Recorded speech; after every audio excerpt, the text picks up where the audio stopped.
Olá, turma. Vamos falar sobre pesquisa de marketing. O que seria isso e a sua importância para o marketing.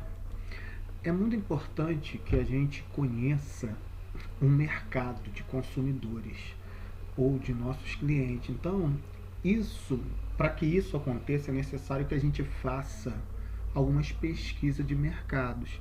E como que funciona essas pesquisas de mercado? Funciona o seguinte: a primeira coisa que a gente tem que fazer é uma pesquisa de marketing. E essa pesquisa de marketing, ela pode ser tanto exploratória como conclusiva.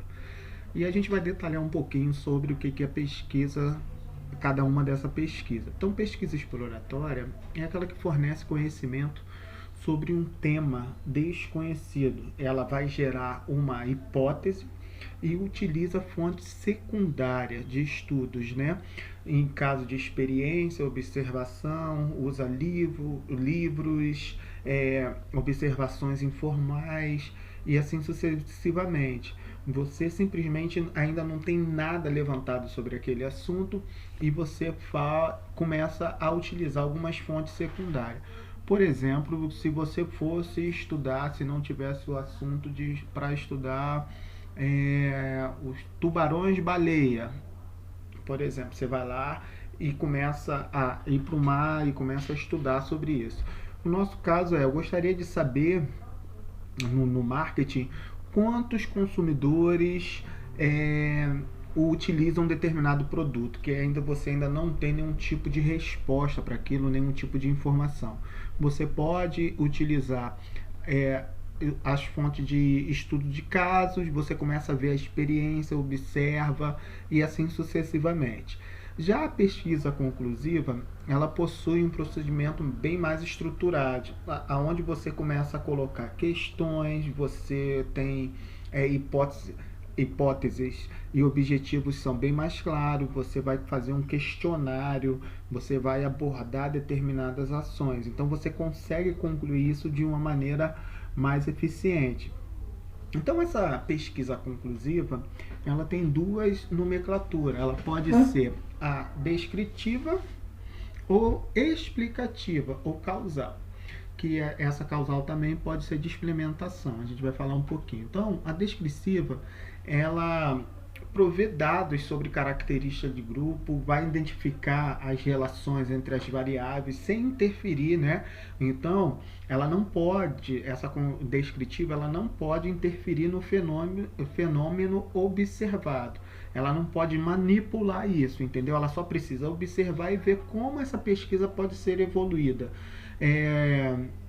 Então, essa pesquisa utiliza a ferramenta como questionário, entrevista, de discussões em grupos e outras questões.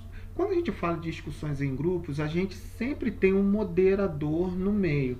É muito simples de você entender isso. É como você vai num debate, que sempre tem, né? Um debate, por exemplo, assim, quando tem eleições, sempre tem um debate. Então, essa pesquisa ali, que eles começam a fazer, sempre tem um moderador, mas ele não influencia, ele só faz as perguntas, mas ele não influencia nas respostas, entendeu? Então é bem interessante isso. No questionário você vai fazer perguntas abertas ou fechadas, né? Que a gente chama. Perguntas abertas, você pergunta qual sabor que você mais gosta e por quê. Então ele vai falar morango porque morango é uma fruta que me remete a determinada situação. Entendeu? Agora, quando você faz as perguntas fechadas, você pergunta qual a fruta que você mais gosta: morango, maçã, uva, limão. Limão não, né? Laranja. Aí ele vai falar assim: morango. Acabou. É morango. Ele não quer saber o porquê, ele só quer saber qual a fruta é mais gostosa, ou que você mais gosta. Na pesquisa explicativa, isso já tem a questão de causa e efeito. Ele vai medir uma intensidade de causas que estão acontecendo. Então ele vai testar um projeto experimental para captar relações de causa e efeito para eliminar determinadas questões. Então eu vou colocar aqui mais ou menos que vou colocar aqui para vocês algumas dessas pesquisas. E aí a gente entra na pesquisa explicativa e causal como um tipo de pesquisa no qual o pesquisador manipula e controla algumas variáveis, né, independentes, e observa as variações dependentes.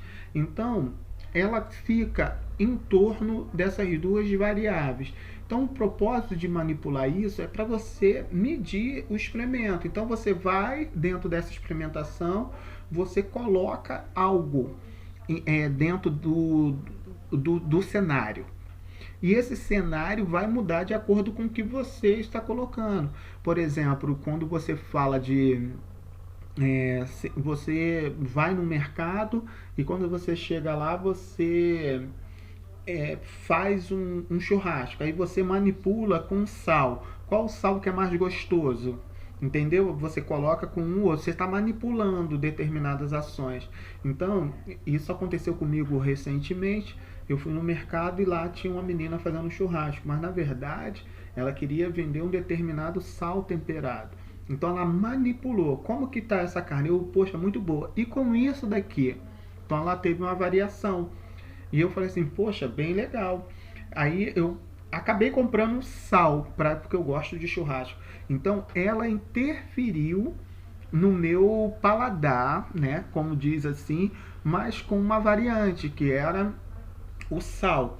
Então ela busca isso dali. Então quando ela fez essa pesquisa, ela começa a entender que esse sal realmente, né, quando ela faz essa pesquisa, esse sal realmente tem um diferencial.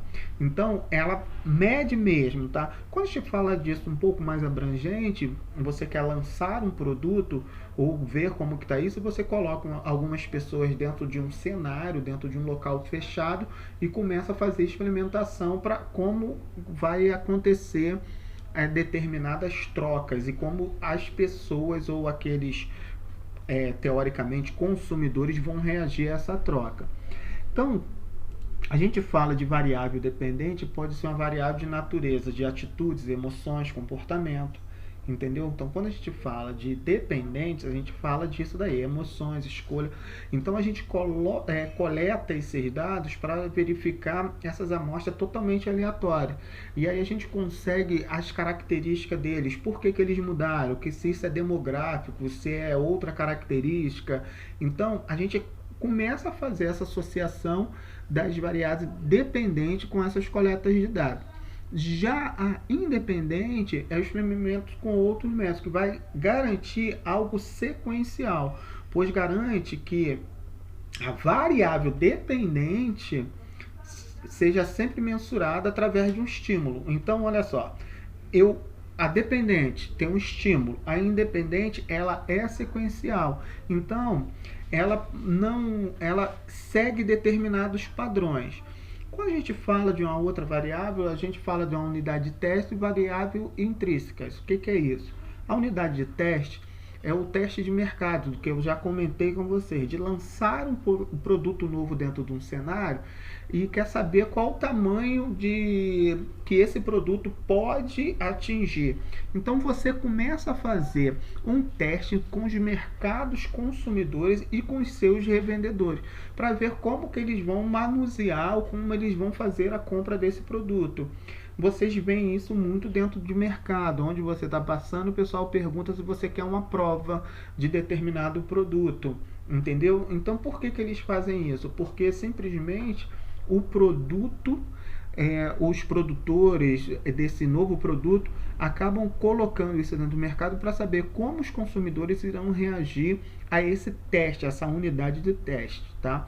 E quando a gente fala de variável intrínsecas, a gente diz respeito aos interesses do investigador de encontrar uma relação entre duas variáveis.